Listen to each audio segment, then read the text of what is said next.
much appreciate the fact that I wasn't here 2 when you came back, but 3, and then came back again. But I'm here for it. I'm ready. So let's start with say and spell your name for me. Yes, so my name is Rebekah Jinkins, and you spell it RebekahJenkins.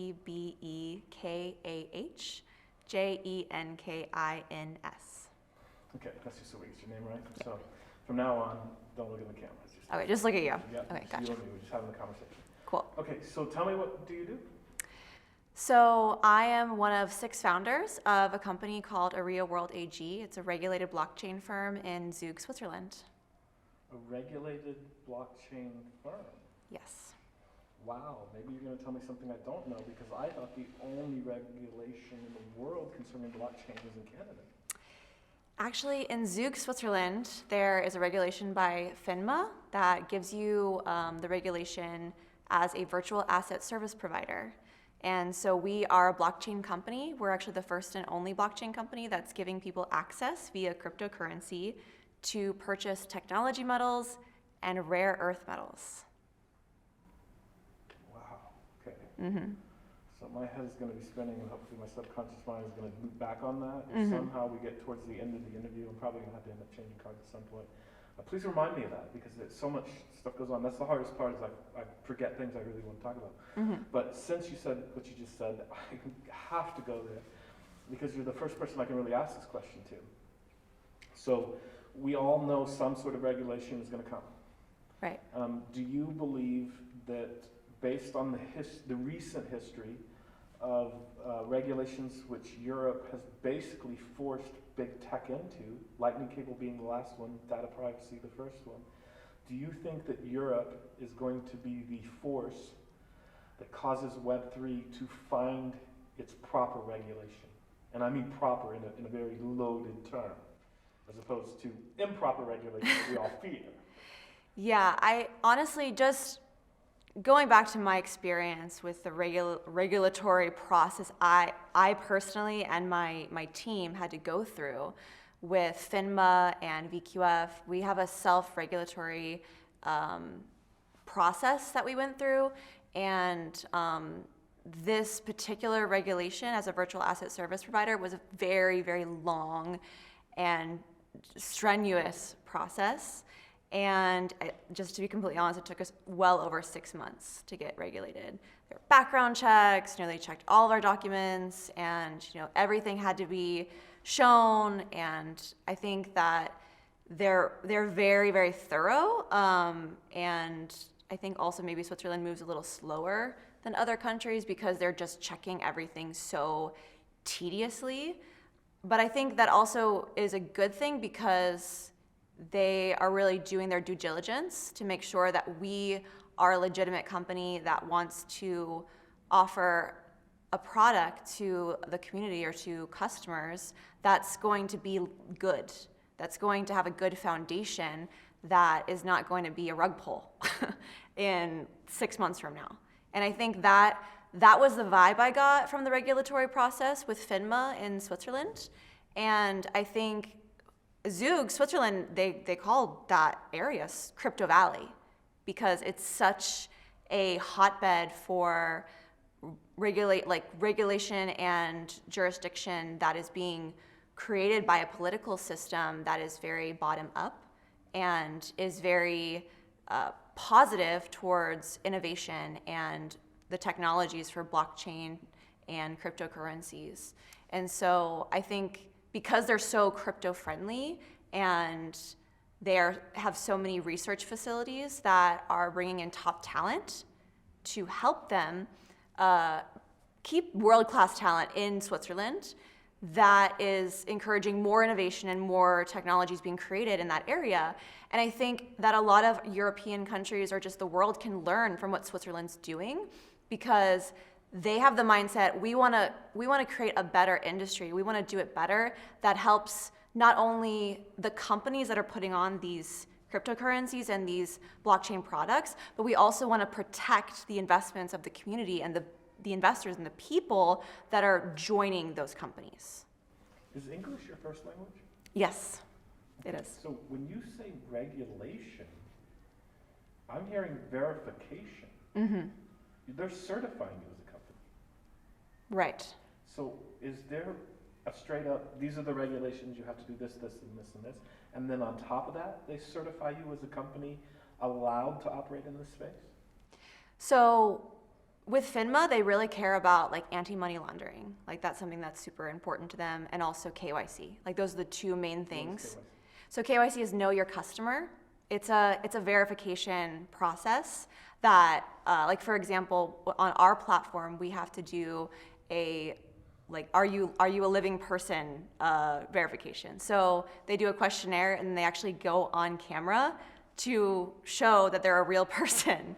Which is a really interesting, I think, verification process, because other people have done just like show your ID or take a picture or something. But with FINMA, they actually want you to go on camera and show that you're a real person. It's got to be motion. Yeah. So I think that's like those two things are the top two, I guess, verification or like regulation that they are really focused on, and that's from our experience. That's what we've dealt with. And so they then certify you as a company able to operate, and as a virtual asset service provider, exactly. And so then, do you have rules you have to follow once you're certified? Yeah, so we have to do the anti-money laundering. We have to follow this. There's like a long You have to verify your customers. List, okay. Yeah, and we have to verify our customers. And like for example, we can't just take any cryptocurrency from an exchange. Like it has to be a Satoshi test. It's required to verify that all of our users are using wallets that they have the keys to. That we're not taking cryptocurrencies from wallets that they don't own the keys to. And that's something that we have to verify as well as their person themselves. How is that implemented, custodial versus non-custodial? So like, you have your code for your wallet address, and when you have your own wallet address, it's always the same. And we have to verify that doing a Satoshi test. And if someone sends their wallet address from an exchange, for example, every time they send it new, it's always changing. And so we can't verify that a wallet that is from an exchange is theirs because they don't own the keys to that. And it's through, like, I'm not a dev personally, just so you know, like a little bit of my background. I'm not so deep into the blockchain technology. I come from marketing. My background's in digital marketing and social media management. So that, from my understanding, that's the reason why, is because we want to make sure that they're the owner of that wallet, and it's, I guess, to protect them too. Sure, and Yeah. maybe this is beyond, but let's kind of pull up this thread and see where we go with it. Mm-hmm. So essentially, if I'm a money launderer, I'm not going to use a custodial, I'm going to use a non-custodial. Right. So was the regulation that you had to go through, or is the process you have to continue to go through different in any way, shape, or form? Are they asking you to verify something differently, or do they even care the verification is not demarked whether it's custodial or non-custodial? They're not separating them out? So I think you're referring more like with the money laundering, that's more like with the KYC process. So there's like a questionnaire that they have to fill out, and because of the questionnaire, because of the answer from that question, we'll know if they're money laundering or not. And there are red flags that are activated when someone is like suspicious activity. And there are also like a database that they get checked on with this questionnaire. And we also work with a third-party like compliance service, which is because there's so much to navigate with compliance and with the regulation. We don't know all the laws of the FINMA has written out, and the laws of the finances, and especially me as an American, that we have to have a compliance officer really guide us and make sure that we are following everything. Someone from Switzerland legally helping us make sure that we're doing everything the correct way, and that's included in the checking, in the KYCs, and the Know Your Customer questionnaire and real life person check. Right, but I mean, if you're money laundering, it's a kind of a sleeper cell kind of thing. You're gonna put 100 wallets through, And some are going to get through that verification, and then you're going to start doing stuff. But there isn't a separation, or you're not aware. Well, our users can only have one account. So there's no double accounts in our community. There's nothing that's requiring you to treat custodial versus non-custodial differently. So just to be clear, custodial is where you have your own keys. Opposite. Okay, the non-custodial is where you have your own keys. Correct. And the custodial is a company. Like exchange has your keys or something. Most of the nefarious stuff that happens in the realm you're talking about is non-custodial. But most stuff that happens which is morally questionable from a business that's kind of doing some weird stuff is custodial. It's kind of this weird dynamic that a lot of people are kind of trying to say the wallets is a very fucked up situation and we need to look at who's doing custodial and why they're only doing custodial versus who's doing non-custodial and why they're only doing non-custodial as far as what they're offering on their platform when they're not doing both. Because it's a red flag within that thing of whether you're only doing one or the other or something. Yeah, and currently we are working with Metaco, which is also a company in Zug, Switzerland. And is it beeping because you need to change it? Okay. Yeah. I can restart my Metaco part. Yeah. There's a few I might want to leave out. Right. At least if I could tell my half of the story, maybe. But sorry. So should I pick up where I left off? Yeah. Okay. Go back a little bit. Okay. Just in case. So, like for example, with my blockchain company, we are working with Metaco in Zug, Switzerland, and Metaco is a program custody wallet provider, and they provide us with this system to program custody wallets for our users, and so we're right in the thick of it, programming that right now, and that will give all of our users their own individual wallets. And because due to our regulation, we can't have this giant wallet where all the Bitcoin comes in and we have these different users, but it's all in one, I guess, non-custodial wallet. And so that's something that was important to FINMA and to our regulation with Switzerland, that we have to have these custodial wallets. We have to have these custody wallets for our users. And it's in their best interest because they own the cryptocurrency. They own the payment token that we're offering. We're not the ones in control of it. So you mean non-custodial wallets? It's a custody wallet. Who has control? You or them? The people. Okay. That's what they're called. We're working with Metaco. They're called custody wallets. Okay. But it could be the terminology is that they're non-custodial wallets, but that's why I was asking you before because I was confused So non-custodial is there's not a company overseeing the custody. In other words, exactly. It's custody wallets. You're providing only custody wallets. Exactly. Okay. But let's go back because you didn't actually answer my question. So Okay, go back to the question again. again. Some great stuff here. Okay. But my question is, Europe has been driving the boat in a lot of things that we as society go, yeah, this is right. Mm-hmm. The same as California used to produce a car, smog standards, and then the car manufacturers made another car for the rest of the country until they finally said, you know what, we're just going to make the same standards across the country. Mm-hmm. And that cleaned up the environment. Mm-hmm. The data privacy, and now what they're doing, Apple is getting rid of the lightning cable. Mm-hmm. That's Europe that's getting rid of the lightning cable against one of the biggest conglomerates in the world. So do you think that what's happening in the Web3 space that's occurring within Europe is going to be driving the market more so than U.S. Congress going to, which I'm sure you heard me talking before, is going to end up in, there's going to be a U.S. coin and they're going to be able to manipulate it like they do the interest rates and it's going to go up and down and it's going to be fucked. I personally don't think Europe is going to be the leader. I think Switzerland is going to be the leader. As you know, Switzerland is its own entity. It's neutral.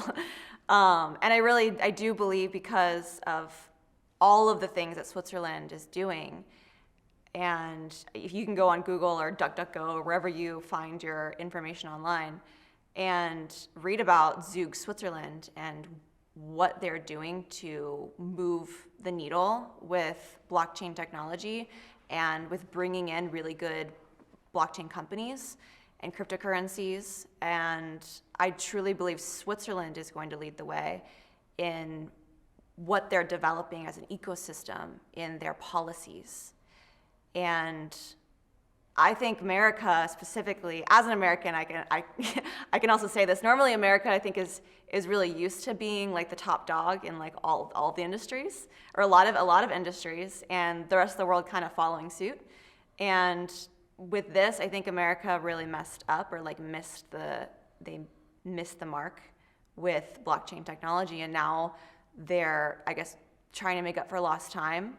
And that's just, from my opinion, I've been living in Europe for the last 3 years. And what I've seen is that America's behind the rest of the world when it comes to this technology. Now, do I think that they could go really fast and catch up? Possibly, if they make the right moves. But it'll all depend, only time will tell. Okay, so if that's what you believe, let's then go back to, so part of the regulations and the certification is it has to be custodial? In other words, does non-custodial exist in Switzerland?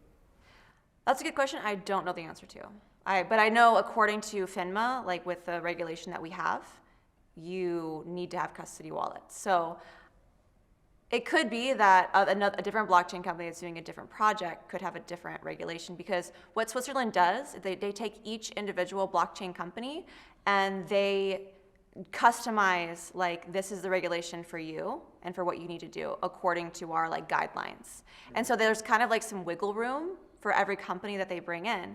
So like it could be because, Ethereum, Cardano, Solana, Tezos, there's a lot of big names in Zug, Switzerland that are based there. They might have a different, if they're regulated, I'm not sure, I would think that they're regulated, I'm not sure if they're regulated. They'd have a different rules than what we have based on the structure of their company.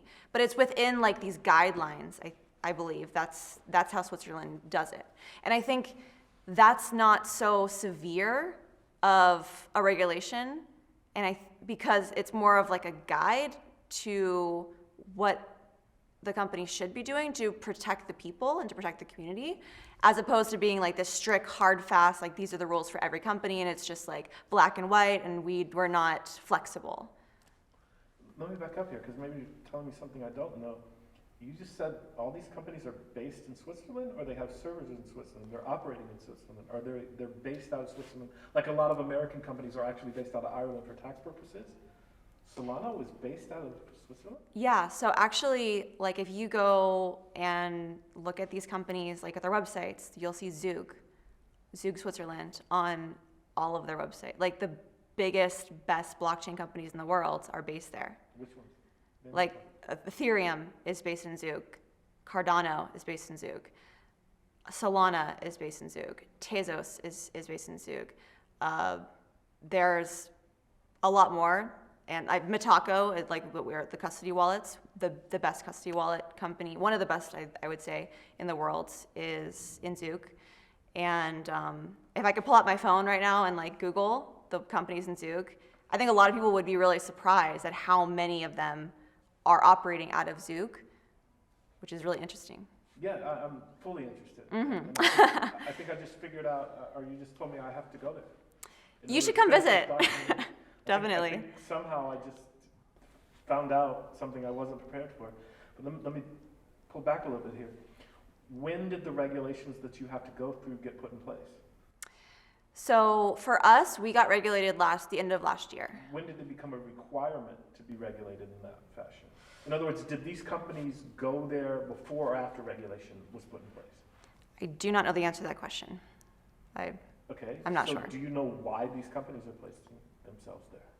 Well, it's because of the attractiveness of what Zug is doing for innovation and for legislation in that region of the world, because they're promoting blockchain technology. And for example, like you can pay taxes with Bitcoin and Ethereum in Zug, which is really nice as a blockchain company to be able to pay your taxes in cryptocurrency.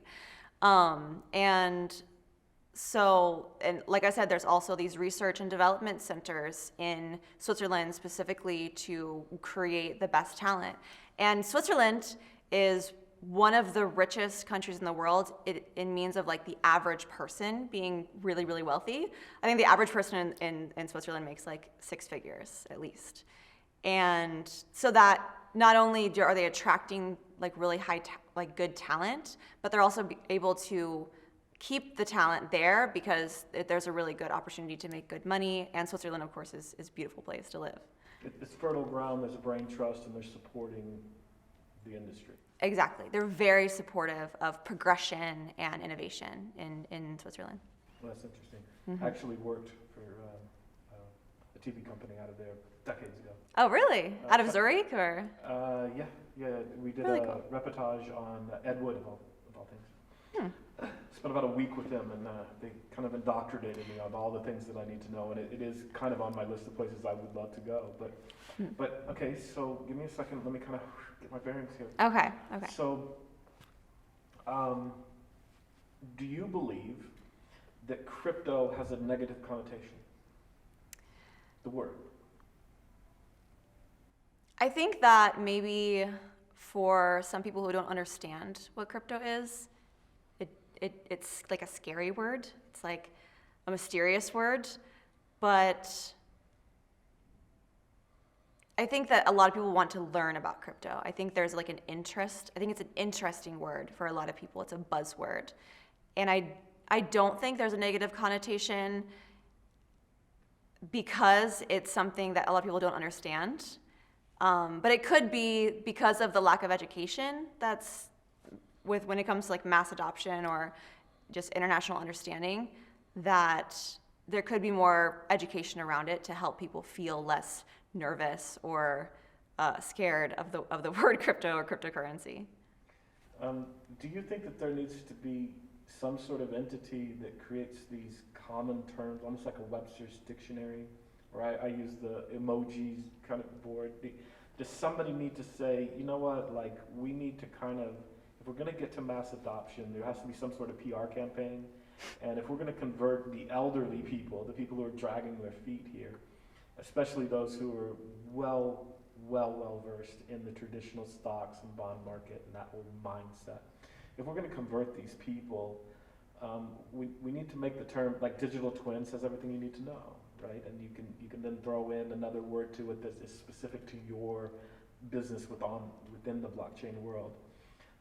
But does there need to be a Webster's dictionary of terms that we can all say, yeah, this term doesn't have such a negative connotation, it really says what it is, and it is the best representation of that concept?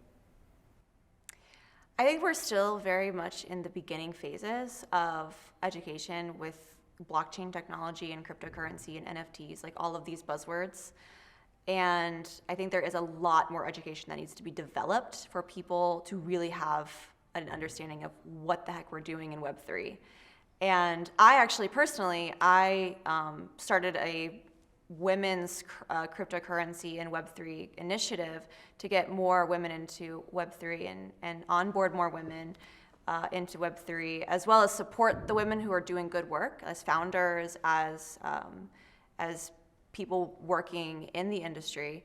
And from my experience working with a lot of, I guess, newbies in the space, I think that there is a lot of miscommunication or misunderstanding about what these words mean, and like the lingo is definitely very degen, I would say, because we're making it a completely different language in this like very techie niche space of Web3.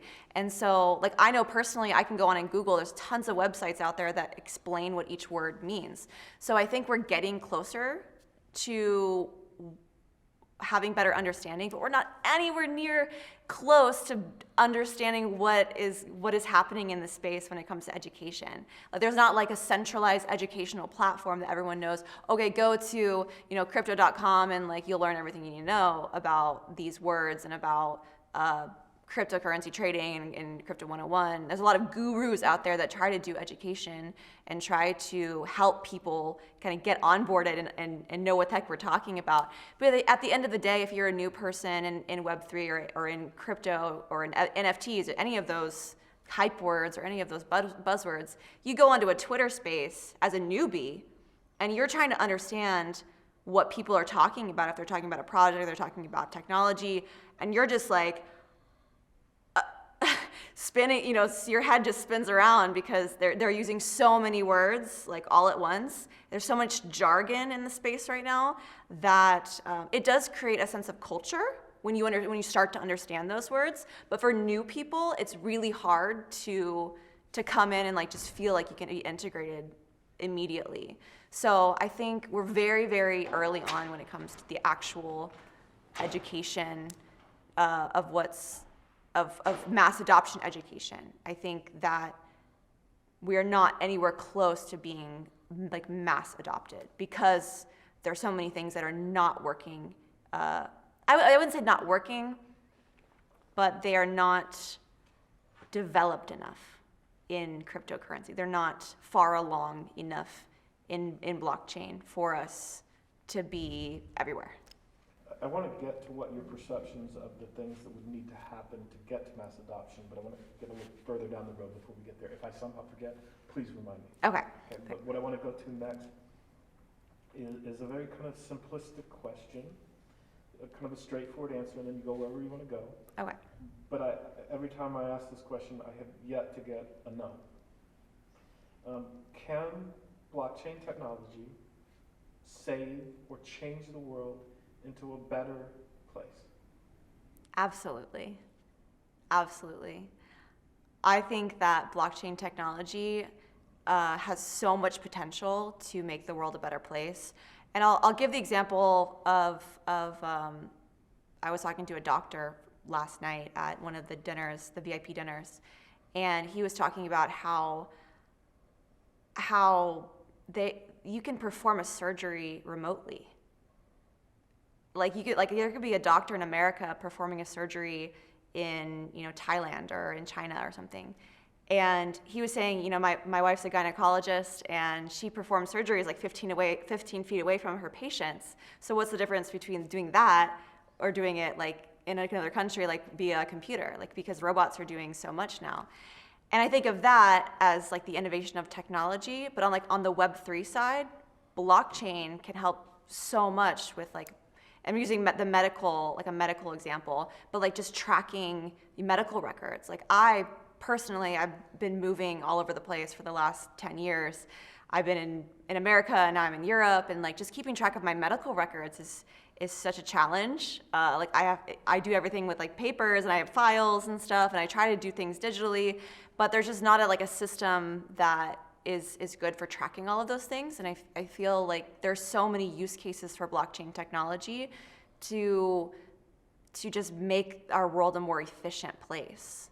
I think that the blockchain technology at its core is to increase efficiency. If I ask you or talk about proof of stake versus proof of work, are you with me? Mm-hmm. Sorry, I don't mean to be. No, you're good. Like you're good. She was like, I don't know. Okay. So let's talk a little bit about this concept. Is proof of stake getting a bum rap that nobody's labeled it the ego? Proof of stake, I think, as we all know, Ethereum just had like the merge that was proof of work to proof of stake. I think I'm very proof of stake, pro proof of stake. I think that anything that is promoting green energy and that is saving the environment should be a good thing. I've seen the Bitcoin mining machines and Ethereum mining machines, and they're very hot and they're taking up lots of energy. And I truly think every blockchain in the world should be proof of stake. I mean, I'm not really even sure now that proof of stake technology has been developed, why are we still doing proof of work?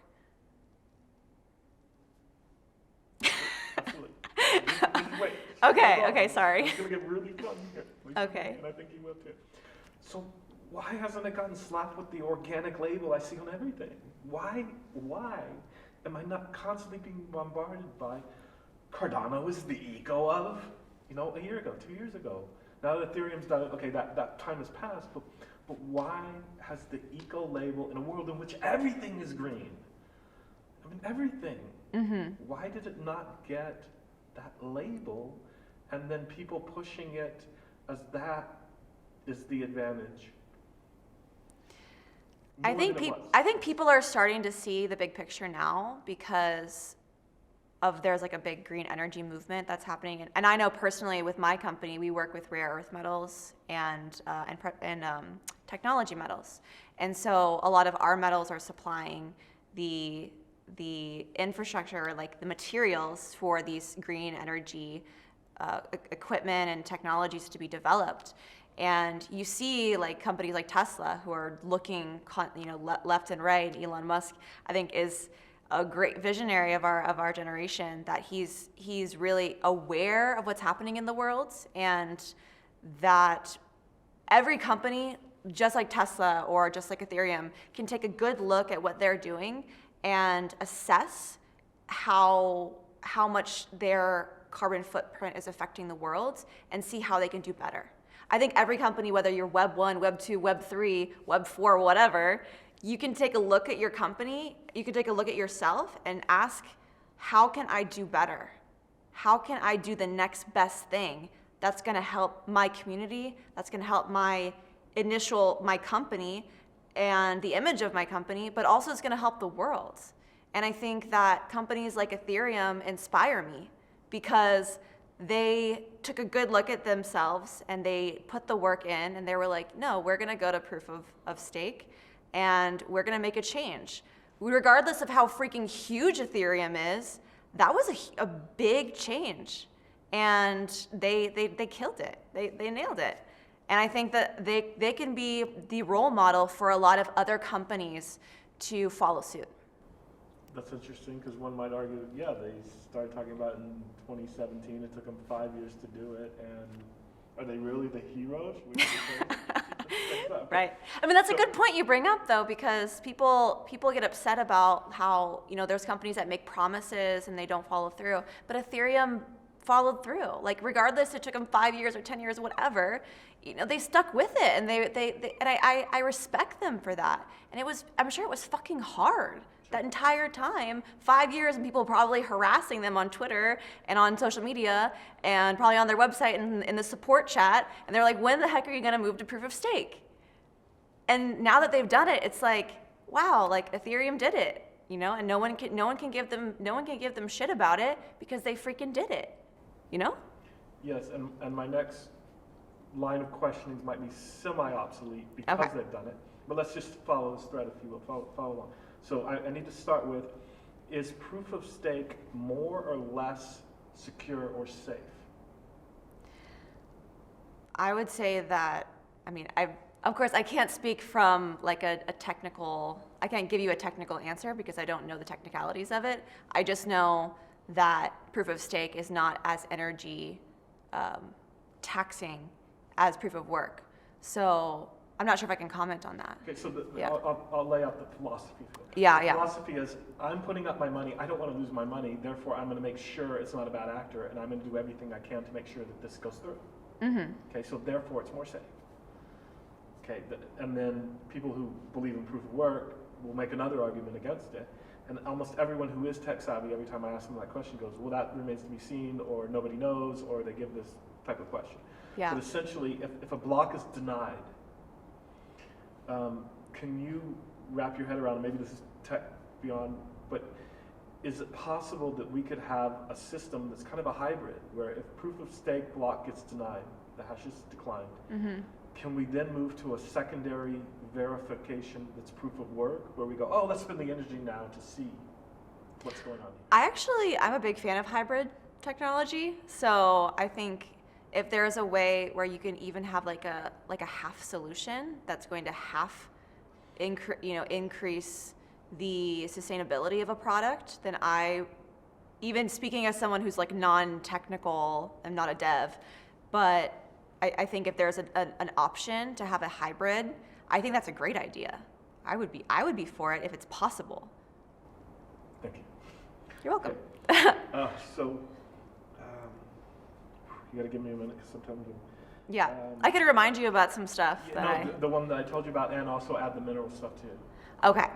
And I can't even remember the one I asked you to remind me about. But I was just going to go to. Okay. So let's go back to mass adoption. Okay. Which is, I wanted to ask you the steps, but let's take a step back. So I say investment, and you say Warren Buffett. I say software, you say Bill Gates. I say space, you go Elon Musk. I say Web3, you go... Vitalik Buterin. Yeah. So Satoshi Nakamoto. Okay, I'm going to ask you why, but let me stop there because you said him. Yeah. There's a whole lot of theories. He's dead. Have you run across the theory that it's a woman because a guy would have such an ego he'd have to stand up and say? I literally made a TikTok, and I can show you because there's a date on it.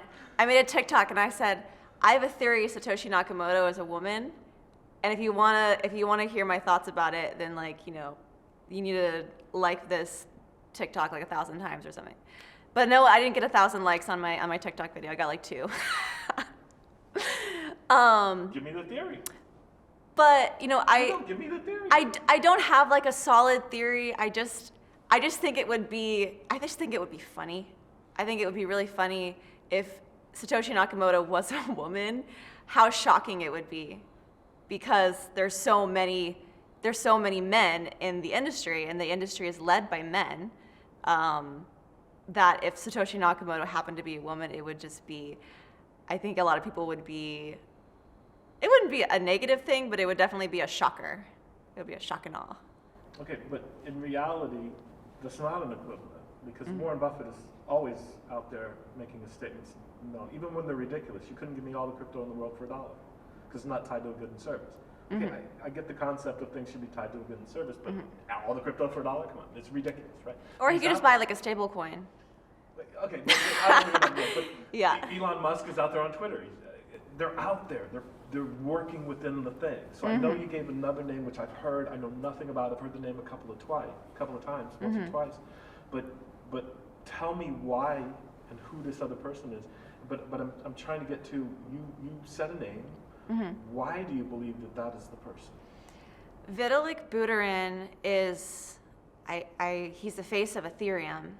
So I believe he wrote the Ethereum white paper, and he came up with the idea. Actually, I don't even think I know, because I made a whole YouTube video about the guy and about Ethereum, and I did read the white paper a long time ago. And so Vitalik Buterin is, in my opinion, the face of Web3, because he created the second blockchain in the industry, and a blockchain that so many other companies could build upon, that was able to expand the industry. And that, to me, makes him the face of, or the name that pops in my head, because someone that creates a system or creates a product that others can build upon and others can create community upon and create more innovations is a really cool thing. And he's given access to so many people that would never have gotten into the industry potentially if Ethereum never existed. Okay, but there's an argument to be made that you're saying Paul McCartney.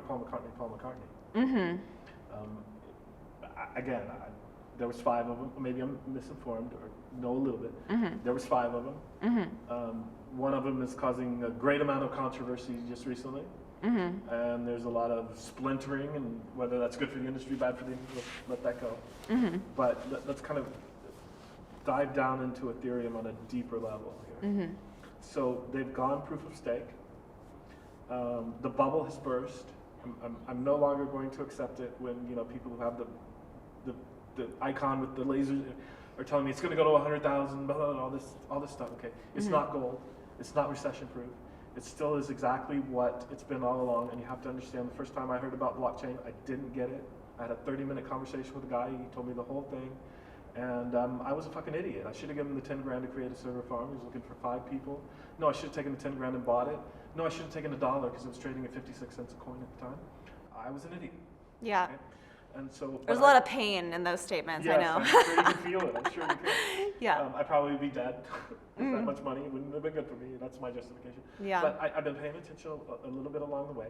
But the bubble has burst. You know, we're a third of the way down from its high. But everything seems to be changing, and Web3 seems to be, you know, okay, we're past the toddler, it's walking now. Let's just say that. Right, right. So do you think that essentially the gap between where Bitcoin is and Ethereum has always been kind of basically the same? There's this up and down. Right. And the volatility is good if you want to speculate. You have higher highs, lower lows, so buy high, sell low more often for anybody who's really trying to make money buying sub. This is great, right? If you understand how to do that. And you can time the market, and I don't want to say I disrespect those people. I don't want to say I respect those people. It is what it is. But do you think, and I laugh when people tell me Ethereum will one day overtake Bitcoin, but do you think that that gap is going to start lessening because Ethereum is now proof of stake, and these other, I don't want to call them penny stocks or Altcoins. Alt chains. It's not so much the coin. Alt chains, The coin suck. The chain is good. Yeah. Okay, I'll put it that way. Have proven themselves. Smart contracts came about from Ergo, correct? Proof of stake has been proven to work, be better. Do you think that Ethereum, now that's kind of, is going to slowly become the chain of Web3, and the rest are going to have to specialize and kind of aim themselves to a specific thing, whereas Ethereum will become the overall giant and the overall, no matter what you want to do within it, technologically wise, industry wise, that Ethereum is just going to be, so eventually it's not going to be equal, but that gap is less. I definitely think that Ethereum has potential to get closer to the level of Bitcoin, but I don't think that it'll ever fully catch up with where Bitcoin is. And Bitcoin is just the first ever blockchain, the first ever crypto to ever come out. So it's always going to be like the mother of all other cryptocurrencies and all other blockchains. And so like you see there's like this mother is Bitcoin, and then like all the children kind of come afterwards. And so I see Ethereum definitely being like a top dog and definitely getting up there in price, but I never think it'll catch up with Bitcoin. I think Bitcoin is the goat of cryptos and blockchains. Okay, as an expat, you might take offense to what I'm about to say, but the U.S. dollar is king. It's God. And it is such, not because it's backed by gold, because it hasn't been in a long time, not because Not in 1971. Yep, Yeah. Not because we have the biggest military and we'll kick the shit out of you if we like it.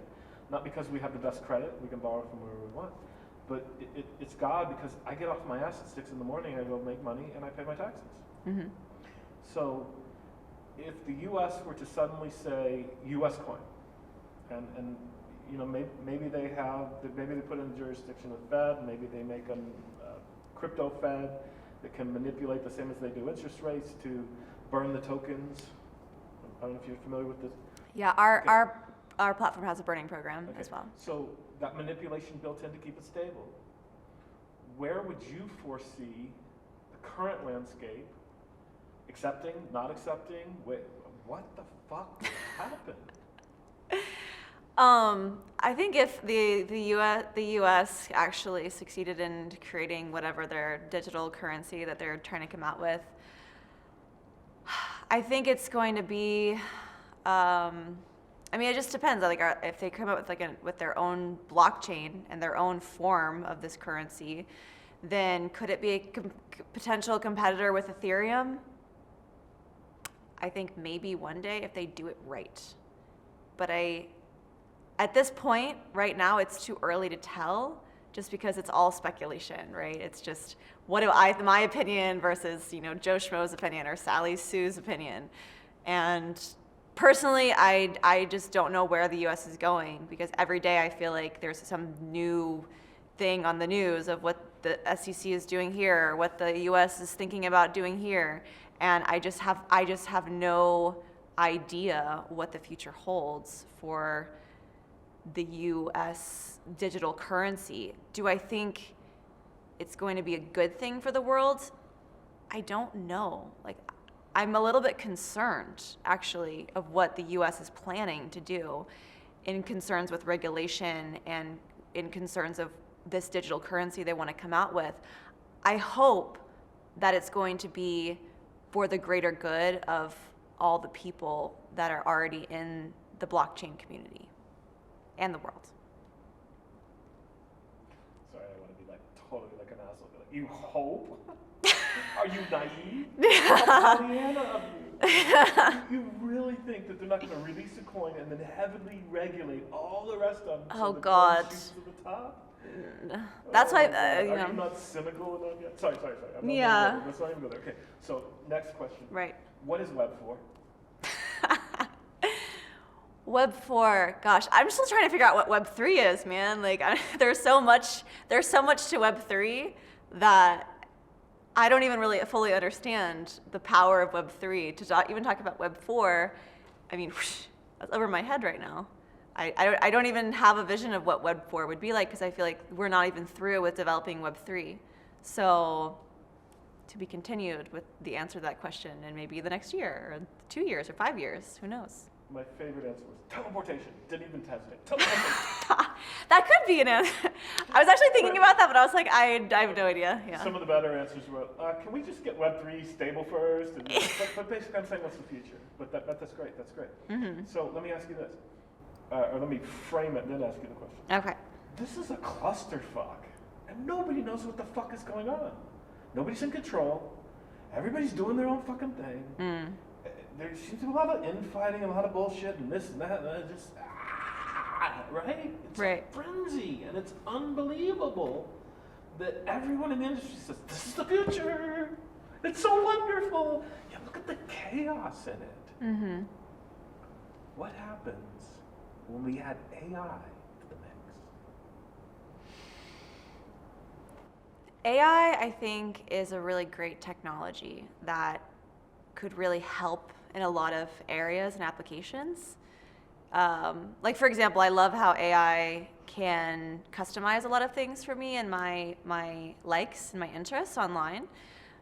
But could AI also be a negative disruptor of our lives as well when it comes to like what security we have left in this world, and potentially robots taking over and starting an army and rising up against the humans? I think of like iRobot and what happened with Will Smith. I digress. But yeah, I think there's a good and a bad side to AI, and I think that us as humanity need to be very thoughtful about how we move forward with the technology and making sure that we're using it for the greater good. Okay, that's a great answer. But what I'm going for is, sorry, I'm talking about in relation to Web 3. I mean, Web 3 is a goddamn clusterfuck. So what happens when some company says, oh, you know what, we need to further the decentralization or to stop regulation, or for whatever reason some company says, I want to throw AI in the mix. That's our blockchain. And I don't know how they're going to integrate it. I mean, I'd have to really sit down and talk to people way smarter than me to go, how will AI come in? But what happens when this thing that is so volatile and chaotic in nature, by its design and its philosophical approach, the whole thing is supposed to be this way? I think maybe the future of like Web3 and AI being integrated with Web3 together is making Web3 and the technology more just customizable to the user. I think that, especially like with NFTs and all the applications that NFTs have, Like I was just talking to, not sponsored, but Merch Proof today at the exhibit, and they had this really cool technology where you like are scanning your NFT onto their platform, and then it automatically chooses like the best layout for the logo of your NFT and the colors and everything that suit you and to your interests. And like there's just so many things that customizable technology that's the future for a lot of users and user interfaces online and working with Web3. And being a marketing person, I know that customizable things are the future of marketing and the future of marketing for all businesses. And so I think that's where I see an application of artificial intelligence being, just from my experience and my knowledge of artificial intelligence, that's where I see it being applied. But when it comes to like cryptocurrencies and other areas, like I have no idea how that can be integrated.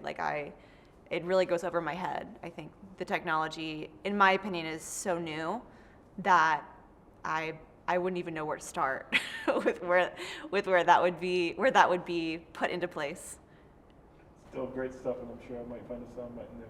So this is all about finding your tribe. Mm-hmm. How much of women supporting women do you find in this? I find that women supporting women in Web3 is very strong. And I actually, a little bit about my background, I was a national tennis player for over 20 years. And I come from a very competitive sport background where I was competing against other women to destroy them and to conquer, and to win the title, to win the tournament. And so going from like that mentality where you're constantly competing to Web3 where you're collaborating, and it was a very like huge transition for me personally as a female, because I was just expecting that other women were going to be competing against me or wanting to like somehow one up me or whatever, because that's what I've experienced in the past in business and in sport. And so what I've experienced now in Web3 is completely different. Like all the women are super supportive and they all want you to join and be a part of what they're doing. And I think it's wonderful.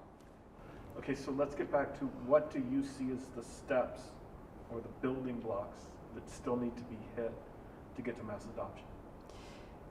To mass adoption to like all genders? Yeah, across the board. Across the board. Look, I have lots of the women, and the only other place I can go is, can you do that without male bashing? And we don't need to go. No, we don't. I ask every woman that, and so I got plenty on it, but I can't not ask you.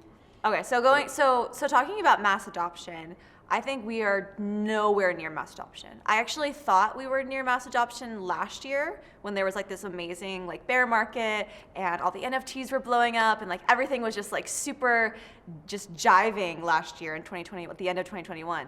And then everything happened like with the Luna crash and with the war and I think the end of the pandemic, and just everything came crashing down. Now we've been in this the bull market, not the bear. So in 2021, we were in this bull market that was just insane. And everyone was winning and having huge gains and just thriving. And then everything crashed. A lot of people lost money. A lot of new people got into the industry and they were just really let down. And now we're in this bear market, and we've been in the bear market like pretty much all year. And so I think that there was hope last year that we would go to 100,000 for Bitcoin, and everyone was super excited, and there was like so much notoriety and like media attention around Bitcoin, around cryptocurrencies and around Web3. But then it didn't reach 100,000, and then we crashed, and then now we are where we're at today. So I don't think we're anywhere close to mass adoption because of, one, there's not enough education. Like there's not a streamlined way of learning about blockchain technology and about these different things you can get involved with. And two, there's not a standardization of the vocabulary that needs to be used. I mean, even myself being in the industry for several years, working full time for several years in blockchain, I don't even know some of the words fully what I'm saying. And I think the third thing is the technology itself is not user-friendly enough yet. The wallets are super complicated to use. Like, I have to walk through all of the people on our platform who have never used cryptocurrency with Zoom, with screen sharing, how to send Bitcoin from one wallet to another. It's just not user friendly. Also, just I think a lot of the platforms they're not far enough along that anyone could just join and know what they're doing without maybe someone kind of doing some hand holding with them. Now, there are some like really tech savvy people who can just join the industry or just jump in who it's easy for them, but that's not the masses, I would say. A lot of people still need hand holding. A lot of people still need education. And I mean, I would say we're at least 5, even 10 years away from having mass adoption. Okay, so what about the lack of evangelists?